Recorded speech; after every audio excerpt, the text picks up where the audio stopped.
Hoy más que nunca, la salud es muy importante. Es por eso que a partir de ahora abrimos la Consulta 94.5. Un espacio semanal para conversar sobre medicina, vida saludable, diagnóstico y prevención de enfermedades. Sin bonos, filas ni copagos. Desde este momento entras a la Consulta 94.5. Conduce Ibelis Martel.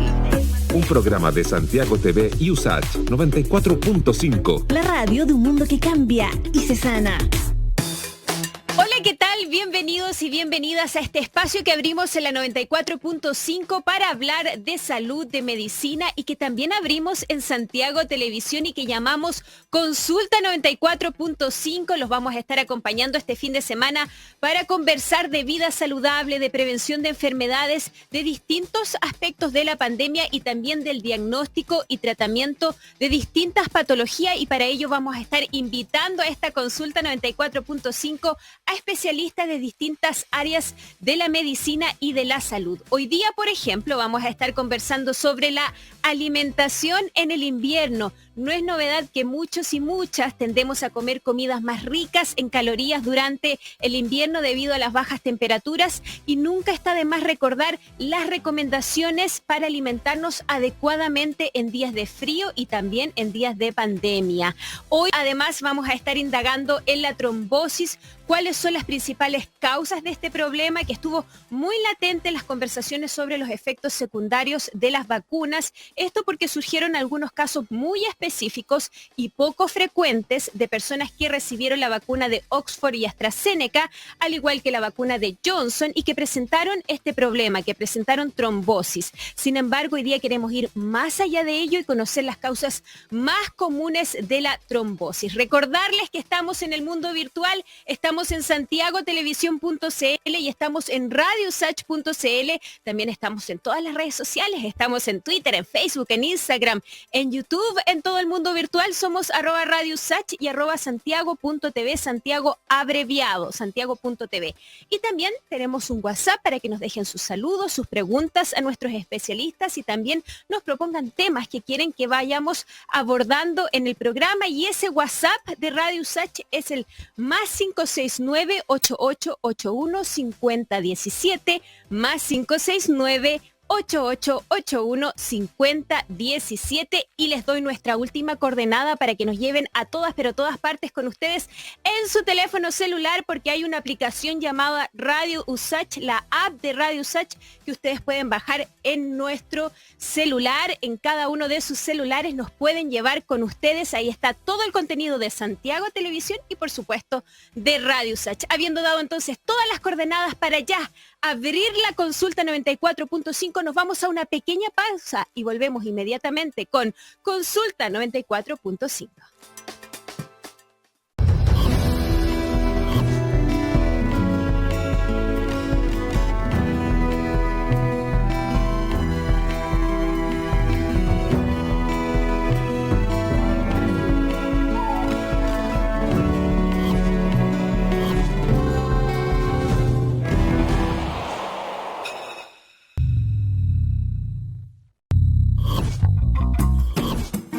No le tememos a la opinión que incomoda ni al análisis crítico de la realidad. Periodismo independiente, la 94.5. Conducen Alejandra Valle y Daniel Stingo. De lunes a viernes, de 10 a 12 del día, la voz de los que sobran.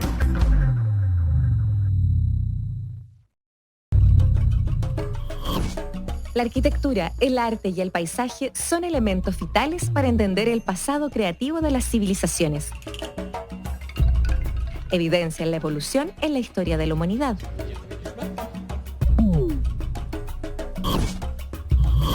Patrimonio Mundial, jueves 22 horas por Santiago TV.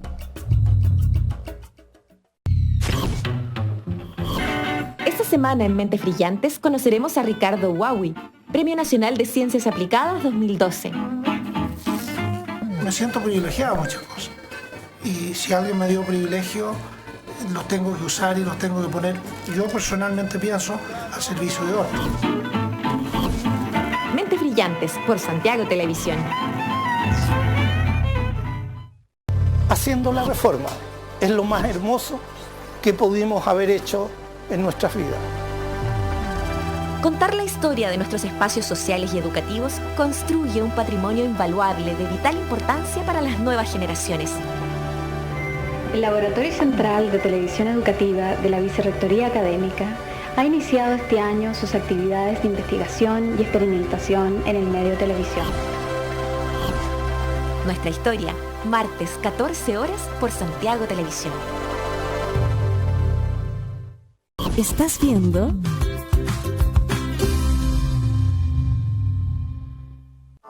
En la consulta 94.5 escuchamos la voz especializada de la Facultad de Ciencias Médicas de la USACH.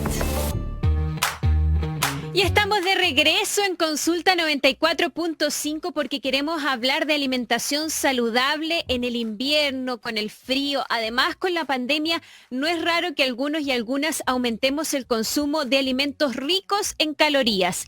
El problema es que no todas esas calorías son necesariamente saludables o aportan nutrientes al organismo. Hoy queremos, les decía yo, hablar sobre la alimentación saludable en invierno, no solo para evitar subir de peso, sino que también para que nuestro organismo se mantenga saludable, valga la redundancia, pero también para mantener, por ejemplo, buenos niveles de azúcar en la sangre o para no desarrollar problemas cardíacos a largo plazo. Y para eso ya estamos conectados y conectadas con Daniela González, nutricionista de la Facultad de Ciencias Médicas de la USACH. ¿Cómo está, Daniela? Bienvenida. Gracias por estar en el programa. Hola, Ibelis. Gracias por la invitación. Son Gracias pocas las instancias para conversar de alimentación, así que de verdad te agradezco la invitación. Muchas gracias por estar con nosotros y nosotras en Consulta 94.5 y partamos por algunos conceptos básicos y por algunas preguntas que muchos nos hacemos durante esta época. Es cómo abordar esto de alimentarnos saludablemente cuando en invierno el frío nos hace tener deseos, antojos de tomarnos un chocolatito caliente o de pronto un cafecito con un pastelito después de almuerzo o a media mañana. Entonces, ¿cómo regulamos esos deseos que aparecen precisamente en el invierno y nosotros le echamos la culpa al frío? Bueno, y ahora además a la ansiedad también que nos ha provocado, por ejemplo, la pandemia. ¿Cómo nos aproximamos a eso, Daniela? Mira, primero es súper importante aclarar que los seres humanos, ¿cierto?, tenemos un requerimiento de energía, es decir, necesidades de energía y de nutrientes que están dadas por diferentes características como la edad, el sexo, el nivel de actividad física que uno tenga y también la condición de salud. Eso va a determinar cuánta energía o calorías, ¿cierto?, yo necesito y cuántas nutrientes, de los distintos tipos de nutrientes para mantenerme sano. ¿Ya? Con esto, entonces, a mí me gusta aclarar que no es que en invierno tengamos un requerimiento distinto. ¿Ya? ¿Ya? ¿Qué pasa en invierno? Que el comportamiento cambia. Nos movemos menos, como señalabas tú, por el frío, ¿cierto?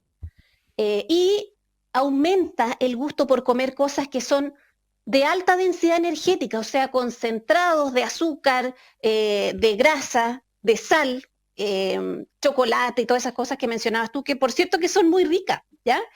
Y que nos dan una sensación de calidez.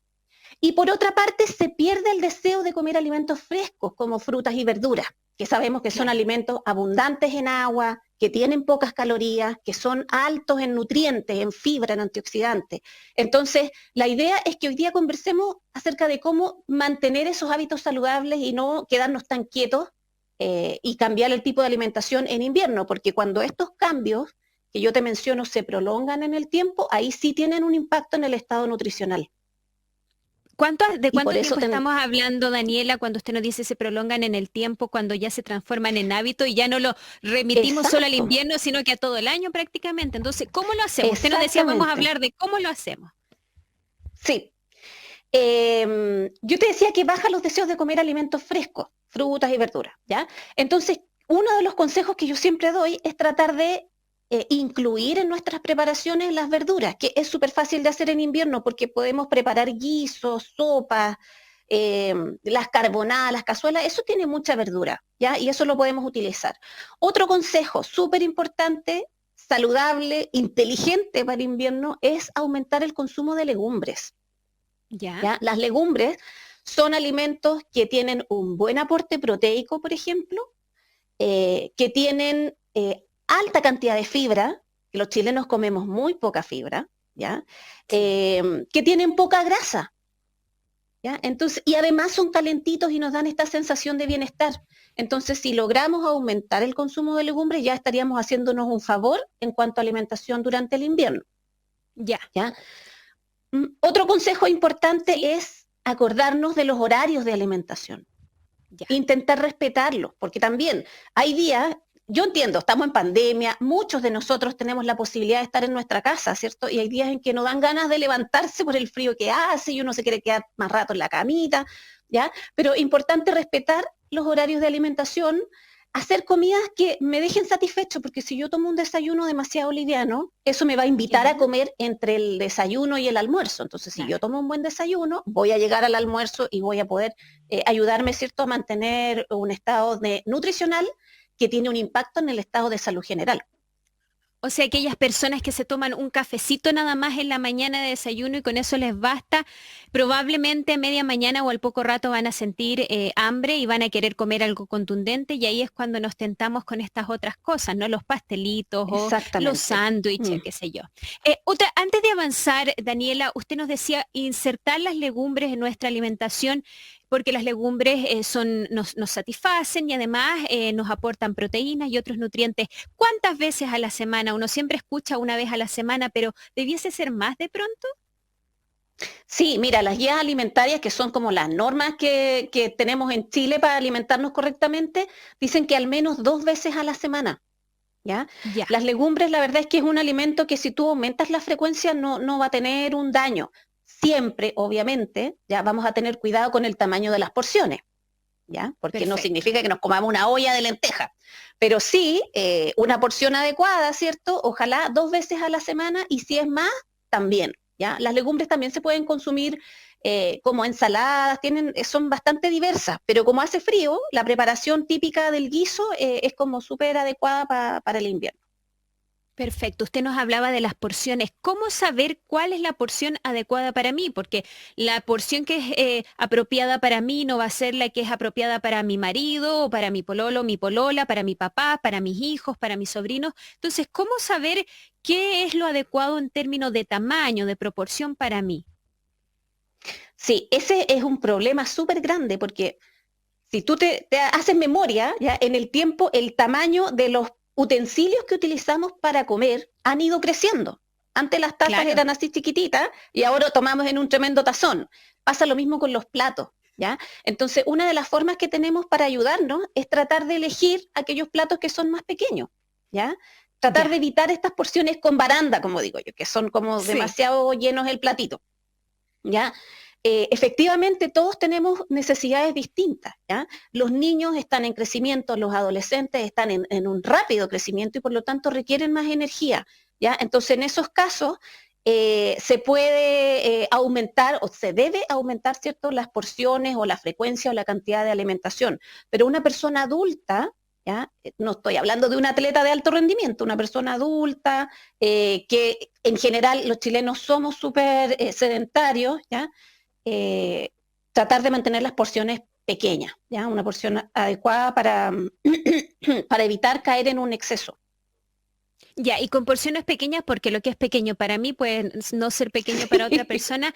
¿Hay alguna forma de medirlo?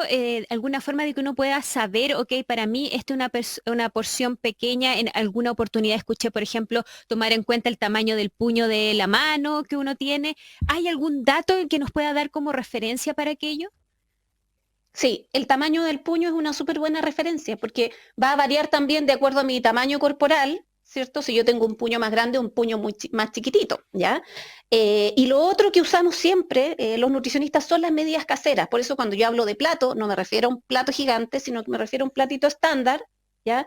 Que es en general el típico plato blanco que existe en la mayoría de las casas, que es como un tamaño estándar, debe ser unos 20 centímetros de diámetro, no más que eso. La taza, 200 ml. En la casa uno no está midiendo volumen, ¿ya? Por eso que es importante tratar de elegir la taza más pequeña. Una taza en general abarca mis 4 dedos, ¿ya? Si es más grande la taza, ya es más grande la porción, ¿ya? Ahora, si estoy tomando café, té, líquido, no va a tener tanto impacto la taza, pero si yo te digo, por ejemplo, coma 3/4 de taza de arroz o cualquier otro alimento, yo te lo dimensiono en taza, ahí sí va a tener un impacto. Ahora, ¿hasta cuándo comer, Daniela? Estamos conversando con Daniela González, nutricionista de la Facultad de Ciencias Médicas de la USACH, a propósito de la alimentación en invierno. ¿Hasta cuándo comer, por ejemplo? Yo crecí en una familia en que uno comía hasta ya más no poder. ¿Hasta qué punto uno tiene que comer? Porque a muchas no les gusta quedar con una pequeña sensación de hambre. Entonces, ¿hasta cuándo comer? Ya, es súper buena tu pregunta. Porque lo más fácil y la lógica me dice que yo tengo que comer hasta que quede satisfecho, ¿ya? El problema, el organismo está preparado para eso, ¿ya? El problema es que hoy día comemos con muchas distracciones. Entonces las señales que nuestro estómago le manda al cerebro para decirle tú ya estás satisfecho, no las estamos recibiendo porque estamos mirando la televisión o estamos haciendo otras cosas. Entonces ese punto es clave porque si yo me concentro en mi alimentación, ojalá, ¿cierto? Si se puede, con la familia reunida, porque también es un momento importante para sociabilizar, el estómago me va a mandar la señal correcta, yo ya no puedo más. Intentar masticar, comer con tiempo, con calma. ¿Ya? Que también a veces nos cuesta, porque los tiempos hoy día son cortos, claro, ¿cierto? Pero intentar masticar y tener conciencia de que me estoy alimentando. De esa forma yo voy a recibir la señal, sabes que ya no puedo más. Ya, a los niños pasa mucho. Los niños comen y te dicen, no, yo ya no puedo más y todo. Pero uno está como pensando en otra cosa y vamos comiendo y la señal no llega. ¿Ya? Entonces, bueno, claro, esperar para que también le demos tiempo, ¿cierto?, a esa señal que llegue a nuestro cerebro. Ahora, nos llegan algunas preguntas, Daniela. Por ejemplo, María José de Colina dice que tiene resistencia a la insulina y que si bien la tiene controlada, siente hambre varias veces al día. ¿Es mejor comer harto y contundente las comidas principales y quedar satisfecha, pregunta? ¿O es mejor comer menos, pero varias veces al día? En este caso, y además tiene esta complicación de la resistencia a la insulina, que además es cada vez más frecuente en nuestro país. Ya, buena pregunta también. Pasa que siempre cuando estamos hablando de una patología, ¿cierto? Es difícil dar una indicación si yo no he visto al paciente. En general, claro, estas patologías que tienen que ver sobre todo con resistencia a la insulina o con diabetes, tienen un tratamiento farmacológico muchas veces y va a depender de ese farmacológico mi esquema de alimentación, ¿ya? En algunas ocasiones, efectivamente, puedes bastar o puede ser suficiente con mis 4 tiempos de comida contundente, como dices tú, ya que con contundente me refiero a una comida completa, que tenga verduras, que tenga proteínas, ¿ya? Que tenga algún tipo de cereal, ¿ya? Con eso me refiero a contundente, una comida completa, porque efectivamente si yo me siento y me como una alcachofa a la hora de almuerzo, no es una comida contundente, ¿cierto? Claro. Me voy a quedar satisfecha y voy a en algún minuto reventar y voy a comer lo que encuentro en el refrigerador. Pero en otras ocasiones, efectivamente, hay algunos pacientes que le dan esta indicación de comer varias veces, frecuentemente porciones pequeñas. Entonces, la verdad es que ahí yo tendría que ver cuál es el esquema de ella, pero se puede de las dos maneras. Y muchas veces también el mismo paciente es el que te va indicando qué es lo que mejor le acomoda, porque no existe la receta mágica. Todos somos seres humanos variables y diferentes. Entonces, cuando uno tiene alguna complicación, como en este caso la resistencia a la insulina, lo mejor es seguir los patrones o los consejos, las recomendaciones, las indicaciones del especialista con el que se está tratando. Exacto. Y como también usted dice, ver lo que a uno le acomoda, porque si yo como y a las 2 horas tengo mucha hambre, me baja el azúcar, me siento mal, me siento fatigada, no me puedo concentrar, entonces, ¿para qué uno va a andar sufriendo y esperando a que llegue la hora del almuerzo, de la cena o de la comida principal para poder alimentarse? No. Rodrigo de San Bernardo dice que en vez de tomar onces en la noche con un pan, con algo, en un sándwich, está cenando a veces lo mismo que comió al almuerzo o a veces una sopa, una ensalada, lo que tenga disponible. ¿Está bien reemplazar la once? Pregunta Rodrigo de San Bernardo, por una cena. ¿Y qué es lo más tarde que uno debiera comer? Súper buena pregunta, porque en general los chilenos, en el tiempo, uno de los cambios que se ha visto en la alimentación es que estamos perdiendo comidas, ¿ya? Antes era súper clásica las 4 comidas del día, desayuno, almuerzo, once y cena, ¿cierto? Claro. Pero ha pasado que la cena se perdió y estamos tomando once. Y muchas veces, cada vez es más tarde la once, porque también los trayectos son muy largos, llegamos tarde a la casa. Entonces, comemos y nos acostamos, ¿ya? Claro. Con 3 comidas diarias, ¿ya? Desayuno, almuerzo y 11, o desayuno, almuerzo y cena, ¿ya? La verdad es que tú, si organizas bien tus tiempos, el tiempo entre cada comida, se puede ser saludable con 3 comidas diarias. Lo ideal es hacer las 4 para no dejar pasar tanto tiempo sin comer. Pero sabemos que en muchas ocasiones no es posible. Entonces, si él va a cenar, me parece mucho más saludable una cena que una 11 que en realidad es pan con algo. Ya. ¿Ya? En la cena, la porción idealmente que sea más pequeña que a la hora de almuerzo y ojalá al menos 2 horas antes de acostarme. Ya, Entonces, perfecto. por eso también no es bueno cenar muy tarde e ir a acostarse, ¿ya? Entonces, tratar de si tiene lo que tenga a la mano, ¿cierto? Algo que sea dentro de los patrones más saludables posibles, cenar y esperar al menos 2 horas para ir a acostarse. Así que no muy tarde. Esas comidas que uno llega a hacer a las 10 de la noche ya como que no contribuyen.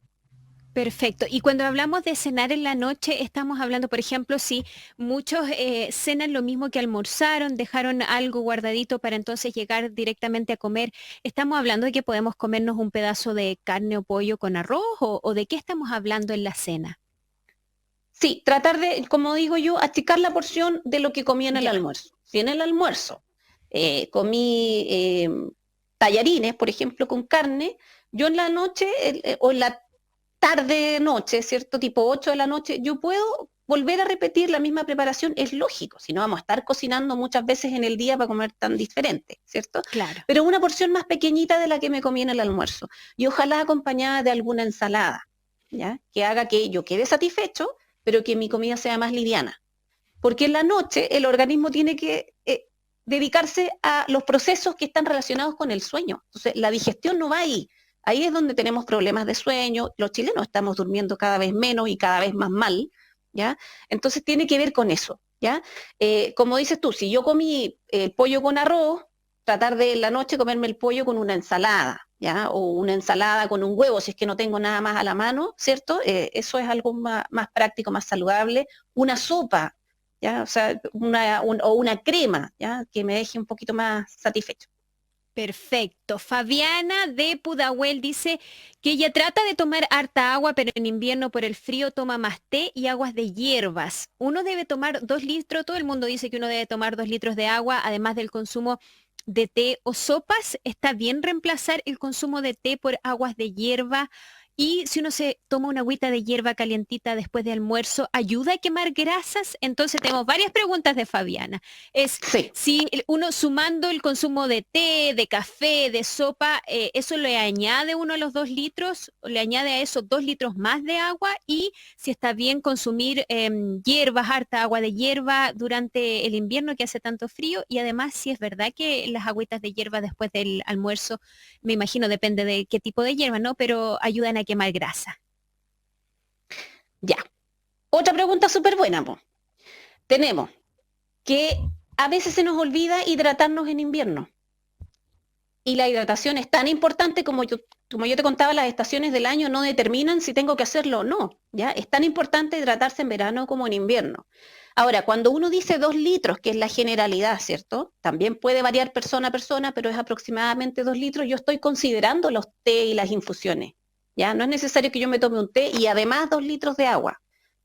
Lo que a mí no me gusta considerar dentro de los líquidos son las bebidas gaseosas. Yo prefiero que en vez de tomar una bebida gaseosa, efectivamente nos tomemos una infusión, una agüita caliente, una cascarita de naranja, lo que sea dentro de lo que es hidratación en invierno, porque obviamente queremos tomar algo que esté calentito, ¿ya? El café, el té, las infusiones de hierba, eso, el mate incluso, está dentro de lo que es los 2 litros de hidratación en el día, ¿ya?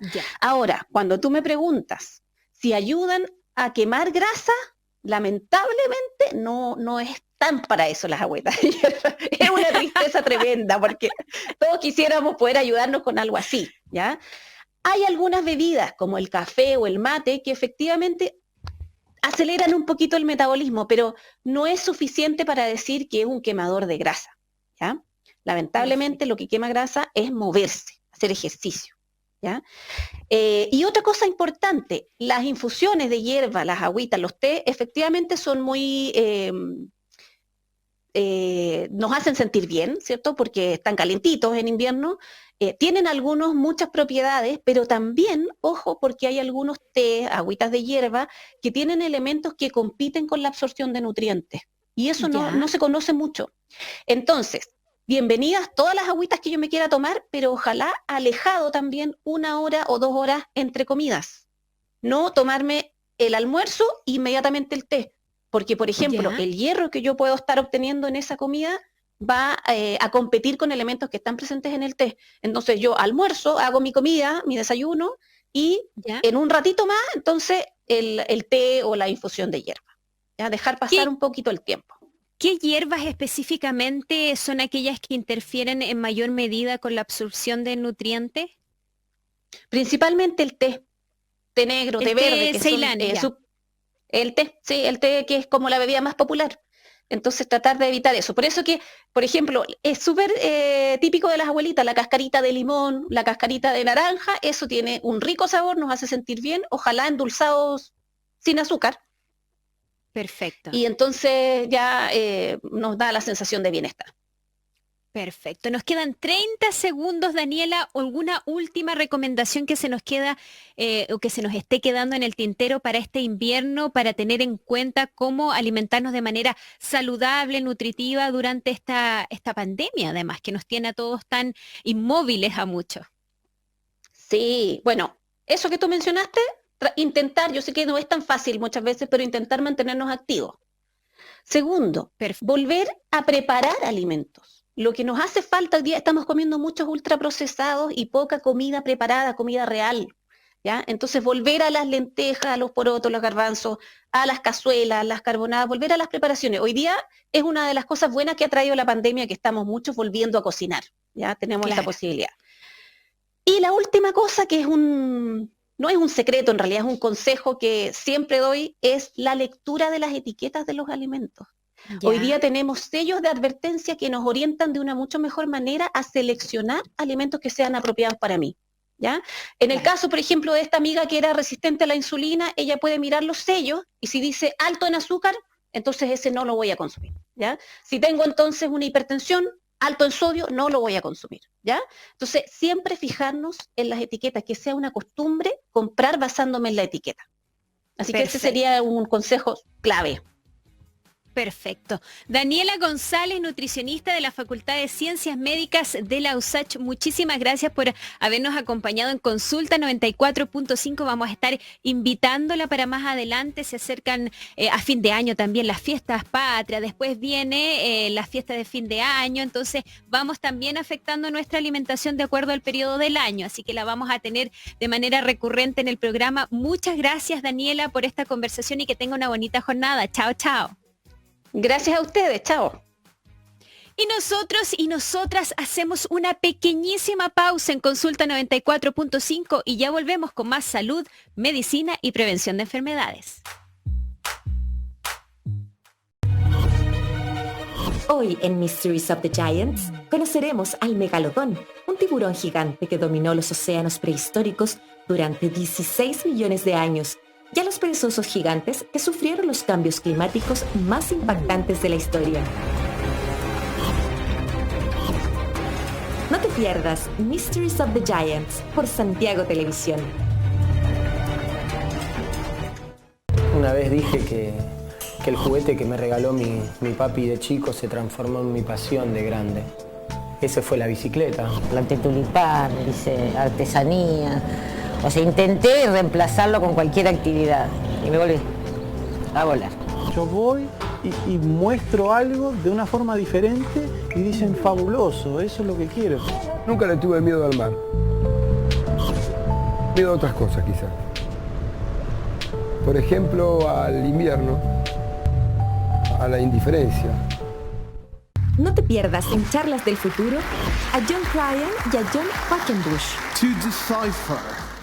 To try and understand what makes us us. And that's what all scientists are trying to do. You probably look at the title of my talk and see the word data and think it's time to sleep. But I'm here to convince you, first, that data is interesting and exciting. But second, as the title says, The data will drive the healthcare revolution in the future. No te pierdas Charlas del Futuro por Santiago Televisión.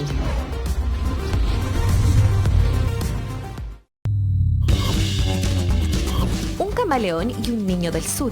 ¿Qué tienen en común? Que estás en Kim Cantún. A los vertebrados los podrían haber hecho con unas patas más. Debemos saludar y ser educados. No te pierdas la serie Camaleón y las Naturales Ciencias y Pichintún por nuestro canal.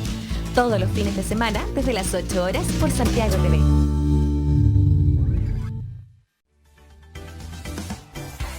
En Mundo celebramos las 500.000 familias conectadas a nuestra fibra. Y como este logro es gracias a ti, lo festejamos como más nos gusta, dándote más. Es por ello que aumentamos tus megas de forma automática, completamente gratis. Si tenías 300 megas de fibra hogar, ahora tienes 500 megas. Y si tenías 600 megas, ahora disfrutas de 800 megas. Así premiamos tu compromiso. Gracias por ser parte de nuestras 500.000 familias. Y sigue disfrutando de la mejor tecnología al alcance de todos. Mundo. ¿Estás viendo?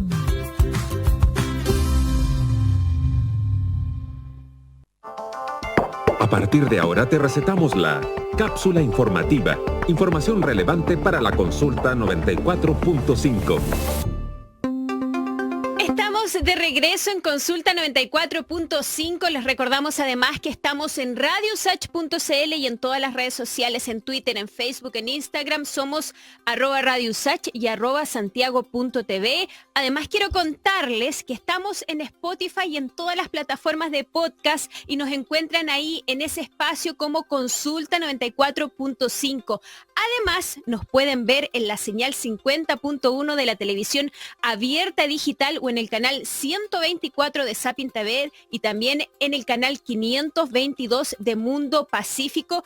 Y si no, simplemente ingresando donde ustedes se encuentren, en Chile o en el exterior, a santiagotelevisión.cl. Recuerden además que tenemos un WhatsApp para que nos envíen sus saludos, sus preguntas. El WhatsApp de Radio Sach es +569 8881 5017, +569 8881 5017. Y seguimos compartiendo información de salud y de medicina porque estudios internacionales han mostrado buenos resultados sobre la combinación de vacunas para proteger a la población del coronavirus. Es decir, por ejemplo, recibir una primera dosis de un fabricante y una segunda dosis de una vacuna de otro laboratorio fabricante. Hoy queremos conocer más sobre este esquema que ha sido parte de las decisiones de salud pública que se han tomado para enfrentar la pandemia en nuestro país. ¿Qué resultados han demostrado esta combinación de vacunas en los estudios en otros países?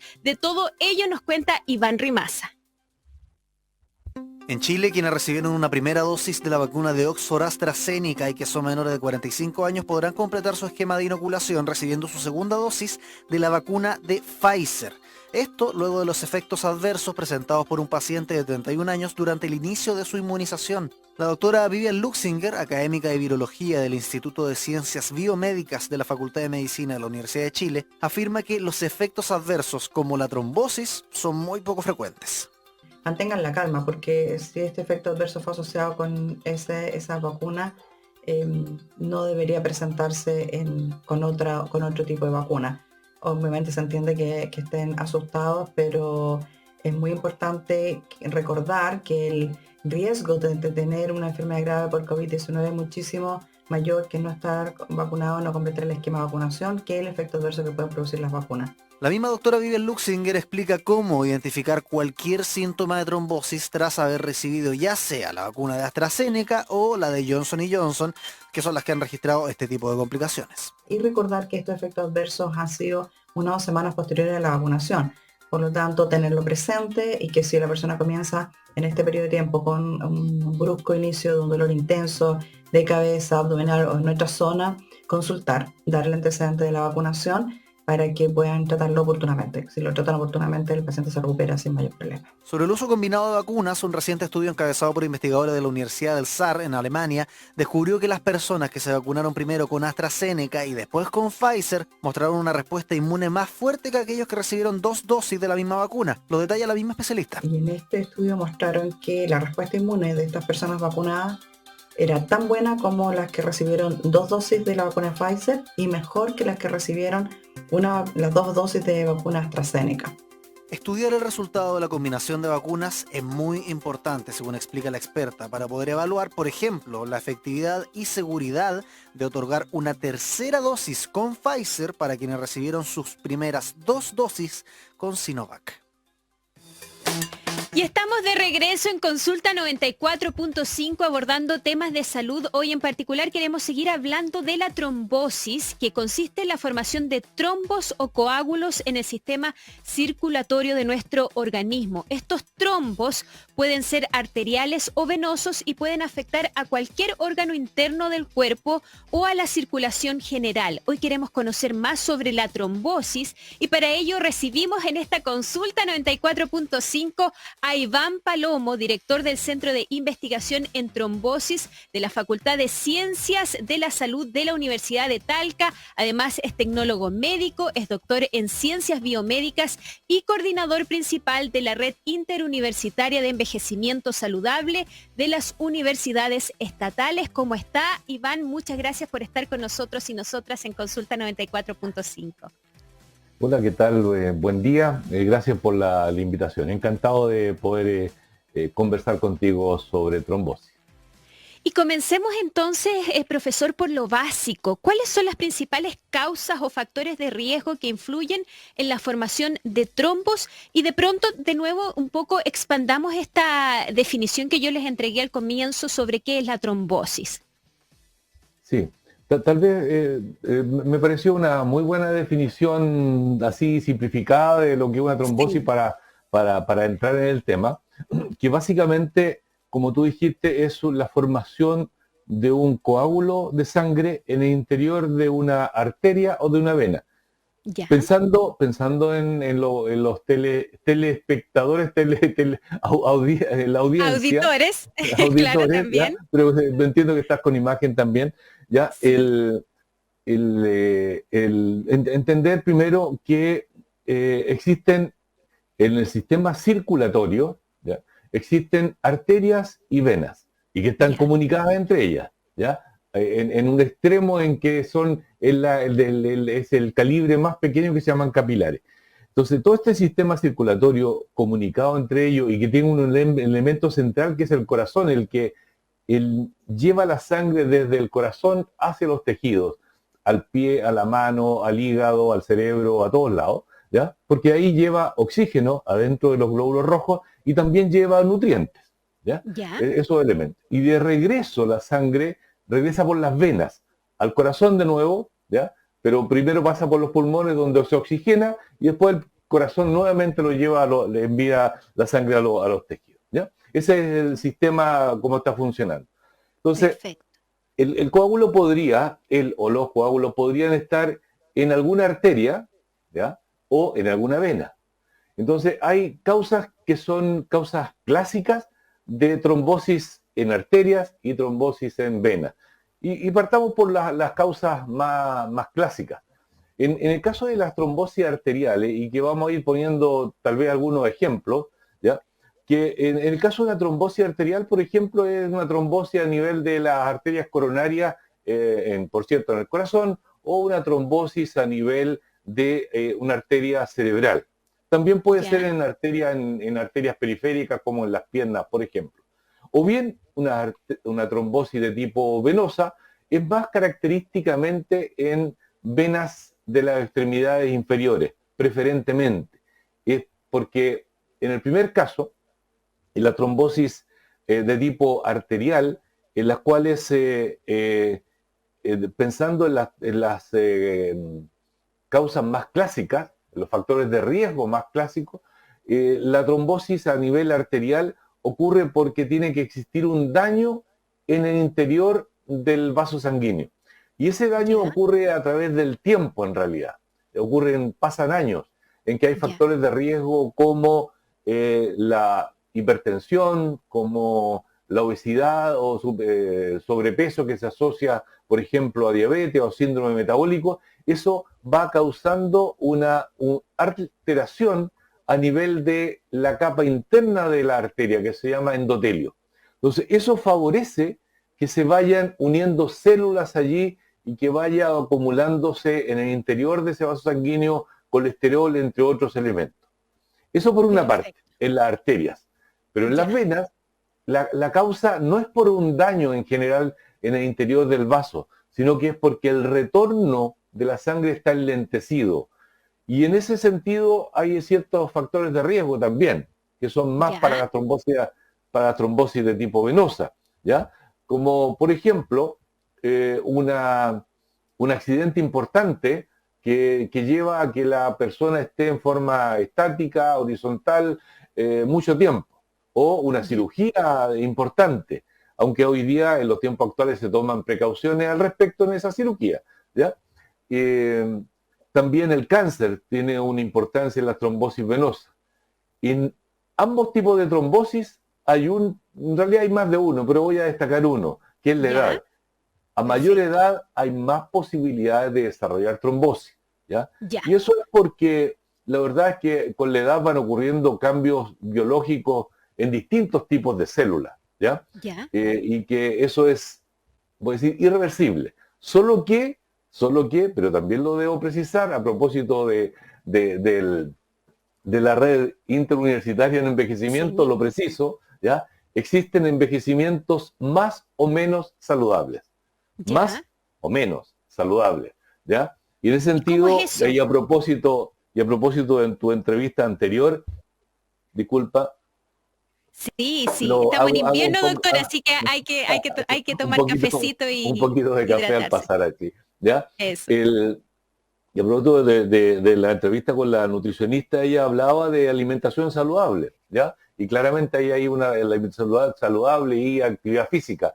En la medida que se hace actividad física y se alimenta saludablemente, este daño endotelial ocurre más lentamente y por lo tanto las posibilidades de desarrollar trombosis claramente disminuyen, ¿ya? Y si uno se alimenta y si uno tiene un envejecimiento no saludable, las posibilidades de desarrollar fragilidad aumentan en el adulto mayor y eso se asocia a enfermedades cardiovasculares, entre ellas las trombosis. Esos son los factores de riesgo clásicos. ¿Ya? Perfecto. Claro. Ahora, cuando hablamos tenemos entonces estos dos tipos de trombosis o de trombos, los trombos arteriales y venosos. ¿Los síntomas de la trombosis en ambos casos son distintos? ¿A qué síntomas tenemos que estar atentos? No, son bien distintos, ¿ya? En el caso de las trombosis arteriales, como mencioné, hay dos trombosis que son las más clásicas y que son voy a decir, muy complejas cuando ocurren, porque uno es un infarto agudo de miocardio, o sea, infarto o ataque al corazón, como dice la gente, o bien un infarto a nivel de una arteria de tipo cerebral. En ambas circunstancias está la posibilidad de fallecer y está la posibilidad de quedar con ciertas complicaciones posteriores al tratamiento inicial, ¿ya?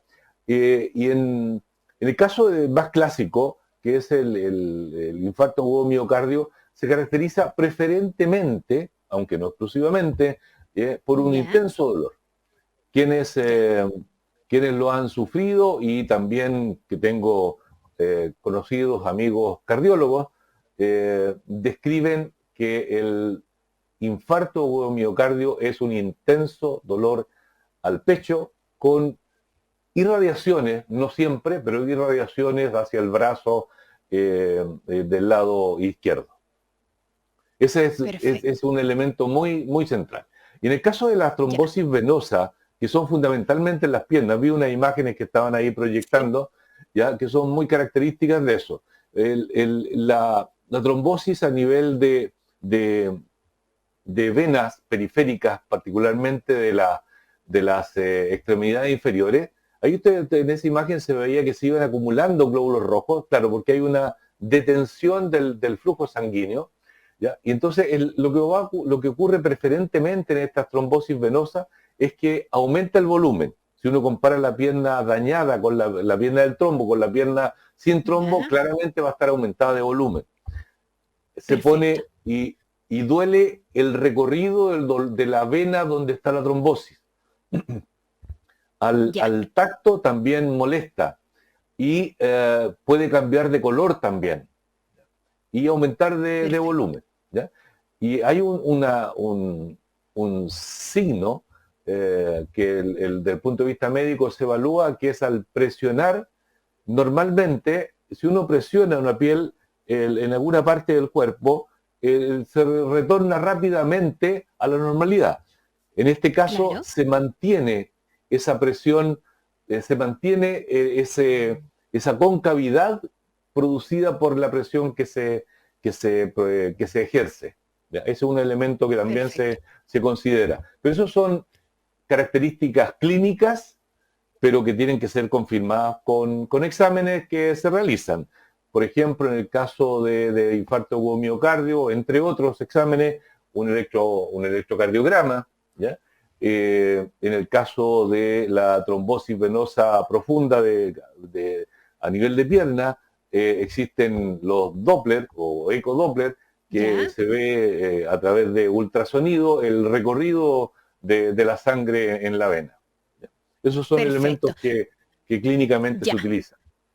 Ahora, nos preguntan, profesor Palom, Providencia dice que hace más de 20 años que toma anticonceptivos y que uno de sus temores es el riesgo de trombosis. ¿Hay alguna forma de evitar o saber si uno tiene un riesgo particular de padecer trombosis, por ejemplo, por el consumo de anticonceptivos? ¿Cuál es la relación, profesor, entre anticonceptivos y el riesgo de trombosis? Bueno, yo un poco debo reconocerlo. A propósito, no mencioné ese factor de riesgo, ¿ya? Porque está descrito, hay un factor de riesgo de trombosis venosa, ¿ya? Pero también arterial, los anticonceptivos orales, pero preferentemente venosos, ¿ya? Y claro, en la medida que se utiliza anticonceptivos orales, si uno compara mujeres, y estos son estudios de poblaciones grandes, se compara mujeres que no usan anticonceptivos orales, usan otros métodos, versus las que usan anticonceptivos orales, las que desarrollan más trombosis proporcionalmente hablando, ya son las que usan anticonceptivo oral. Y básicamente la explicación de eso tiene, porque ahí vamos a tener que ir, aunque sea suavemente, entrar un poco en la coagulación, ¿ya? En el sistema de la coagulación. Voy a decirlo muy brevemente. En el sistema, por ejemplo, y permíteme un breve paréntesis para explicar el contexto. Sí. Si uno se hace un corte aquí en el dedo, muy típico que ya sea cocinando, haciendo cualquier cosa, hace un corte, si uno hace un poco o por supuesto se lava primero porque se ha estado cocinando, lo que sea, y luego se aplica presión, ¿ya? Hay un sistema hemostático para detener el sangrado que funciona, ¿ya? Y prácticamente intervienen los siguientes elementos. Primero, el vaso sanguíneo se contrae. Si este fuera el lumen, se aprieta el lumen, ¿ya? Es un sistema de protección. Disminuye el flujo sanguíneo ahí porque hay una vasoconstricción. Primer elemento. Segundo elemento, hay una célula en la sangre, de las tres que circulan. Hay tres tipos de células que circulan: glóbulos rojos, glóbulos blancos y plaquetas. En los glóbulos rojos circulan millones. No voy a decir la cifra para no confundir. En los glóbulos blancos circulan miles. Y en las plaquetas circulan 100 miles, ¿ya? Son magnitudes distintas. Pero me interesa en este caso las plaquetas. Las plaquetas, donde ocurre el corte, por distintos mecanismos que no voy a explicar, empiezan a agruparse ahí y a formar una especie de tapón, ¿ya? Y se habla de tapón plaquetario, ¿ya? Para evitar que salga sangre. Pero ese tapón plaquetario es frágil, la verdad es que es frágil. Entonces, en secuencia casi inmediata, la verdad es que inmediata, debo decirlo en realidad, ocurre una activación de un sistema de proteínas. En la sangre tenemos miles de proteínas distintas, ¿ya? Pero este es un sistema que está formado por varias proteínas que se van activando en cascada. Una activa la otra activa la en secuencia, ¿ya? Normalmente están no activas, circulan por la sangre no activas. Sin problema. Pero cuando esto ocurre, se activa una y en secuencia se activan varias, hasta formar una proteína que se llama fibrina y que es la que amarra el tapón plaquetario. permíteme la expresión, le da Sí. firmeza al tapón plaquetario, y eso es lo que finalmente forma una costra, y después otro sistema desarma esa costra. ¿Ya? Todo está regulado para que así funcione. ¿Ok? Entonces, mencioné eso a propósito de que quería introducir el concepto de estas proteínas que se activan en cascada. ¿Ya? Perfecto. ¿Ya? Y a propósito de lo anticonceptivo. Todo sistema, y me atrevería a decir que sin excepción, sistema biológico de distintos órganos, están todos regulados.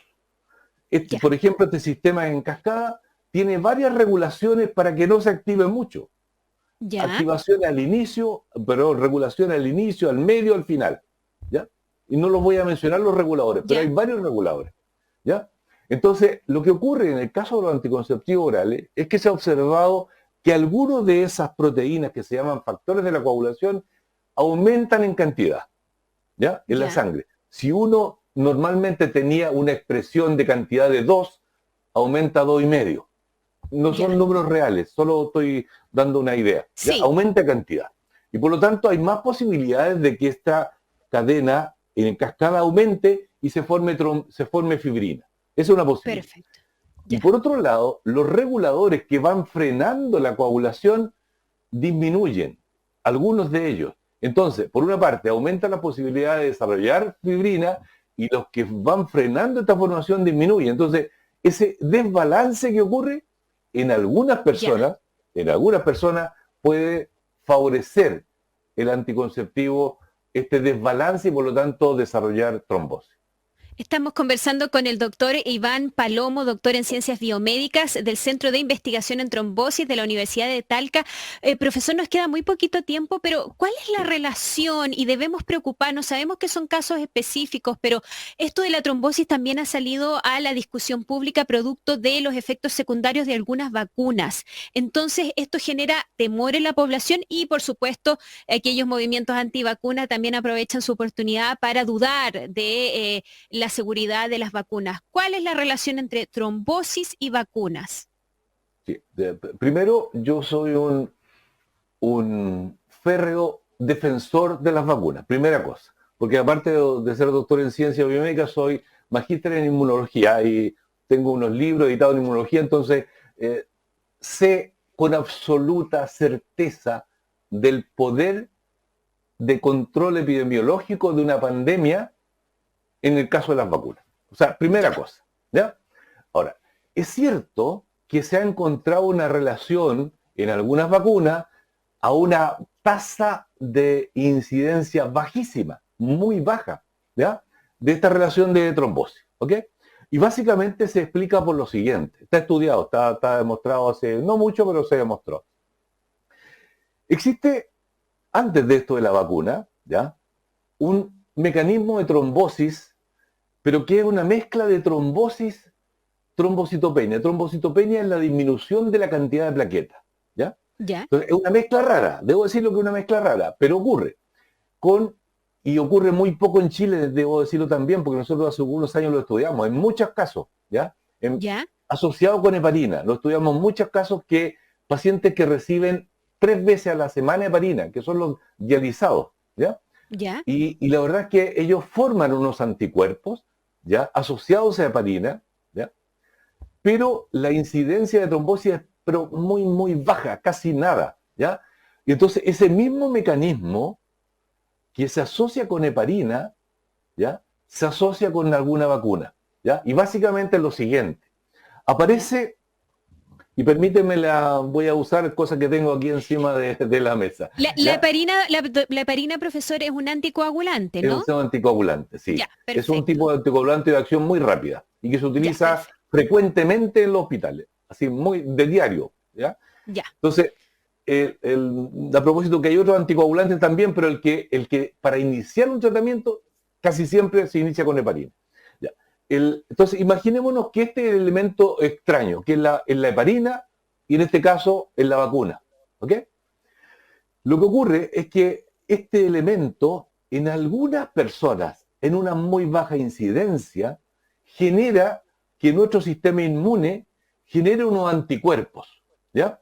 Unos anticuerpos que junto al unirse la heparina con otras moléculas que no voy a entrar en el detalle, que están en el organismo, entonces se forma un complejo entre unas moléculas que están en el organismo con la heparina o en el caso de la vacuna, y entonces a este complejo, que lo voy a tomar ahí, se forma un anticuerpo y forma este complejo.